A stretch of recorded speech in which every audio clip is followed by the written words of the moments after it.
नमस्कार, राष्ट्रपति में आपका स्वागत है और मैं हूं आपके साथ प्रिया तिवारी। ऑपरेशन सिंदूर के दौरान भारत ने सीमा पर अकेले पाकिस्तान से नहीं बल्कि 3 दुश्मन देशों से लड़ रहा था। ये खुलासा भारतीय सेना के deputy chief lieutenant general Rahul R Singh ने किया है। पाकिस्तान के अलावा चीन और तुर्की को भी भारत ने एक तरह से ऑपरेशन सिंदूर के दौरान शिकस्त दी। पाकिस्तान अगर अग्रिम मोर्चे पर था तो चीन हर संभव सहायता प्रदान कर रहा था। तुर्की ने भी इस प्रकार की सहायता प्रदान करने में अपनी भूमिका निभाई है।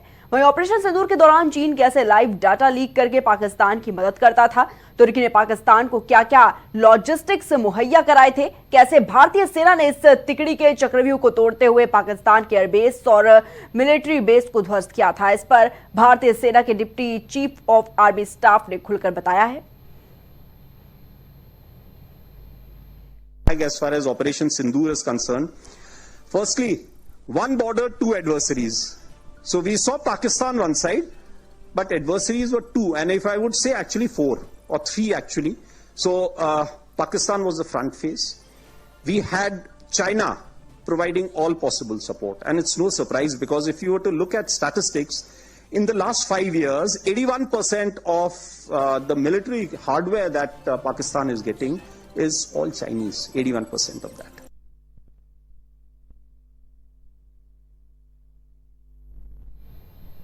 वहीं लेफ्टिनेंट जनरल सिंह ने सीजफायर के बारे में भी बात की और कहा कि ऑपरेशन सिंदूर में भारतीय सेना ने इतनी सटीक और प्रभावी कार्रवाई की जिससे पाकिस्तान को मजबूरन सीजफायर की मांग करनी पड़ी। उपसेना प्रमुख ने भारत की हवाई रक्षा प्रणाली की मजबूती की तारीफ की है, लेकिन कहा कि भविष्य में और सतर्क रहने की जरूरत है। लेफ्टिनेंट सिंह ने कहा कि इस बार हमारे शहरों और आबादी वाले इलाकों पर हमला नहीं हुआ, लेकिन अगली बार हमें इसके लिए तैयार रहना होगा।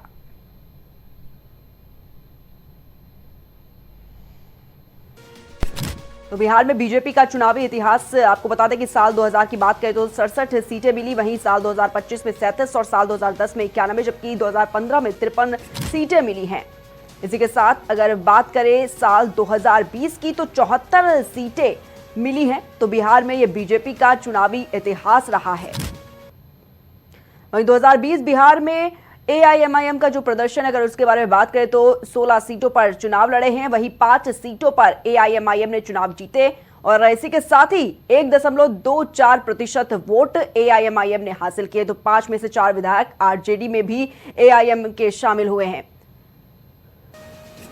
इसी के साथ 4 जिलों में मुस्लिम बहुतायत की अगर बात करें तो 2011 की रिपोर्ट के मुताबिक कटिहार में 67.98%, अररिया में 43%, पूर्णिया में 23.3%, वहीं किशनगंज में 22.21% मुस्लिम बहुतायत जो है वो देखने को मिला है। वहीं अगर बात करें बिहार की कुल मुस्लिम आबादी की तो वो 17.70% है।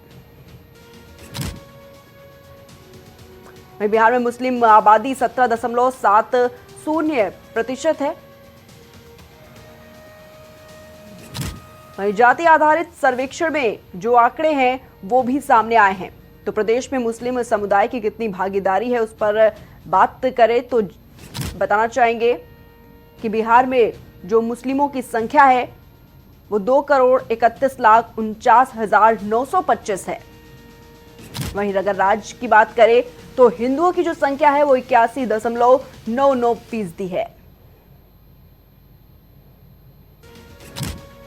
वहीं 2020 के चुनावी नतीजों पर अगर नजर डालें तो बीजेपी के पास 6 सीटें रही, एआईएमआईएम के पास 5 सीटें, आईएनसी के पास 4 सीटें, वहीं जेडीयू के पास भी 4 सीटें रही, जबकि आरजेडी के पास 3 सीटें रही, वहीं सीपीआईएमएल के पास 1 सीट रही। तो ये सीमांचल में कुल 24 सीटें हैं। तो उसके मुताबिक 2020 के चुनावी नतीजे आपको बता रहे हैं, जहां पर भारतीय जनता पार्टी ने 6 सीटें रखी और एआईएमआईएम के पास 5 सीटें मिली, जबकि आईएनसी के पास 4 सीटें, वहीं जेडीयू के पास 4 सीटें और आरजेडी के पास भी 3 सीटें रही, जबकि अगर बात करें सीपीआईएमएल की तो 1 सीट सीपीआईएमएल के पास रही।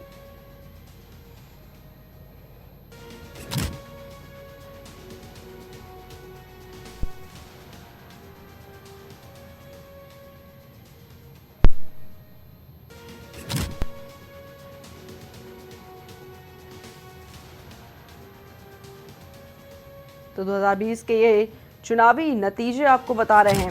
सीमांचल की ये सीटें हैं जहां पर अगर बात करें भारतीय जनता पार्टी, एआईएमआईएम और आईएनसी, वहीं जेडीयू, आरजेडी और सीपीआईएमएल के पास जो सीटें रही हैं तो सीमांचल में कुल 24 सीटें रहीं और इसी के साथ ये 2020 के चुनावी नतीजे आपको बता रहे हैं।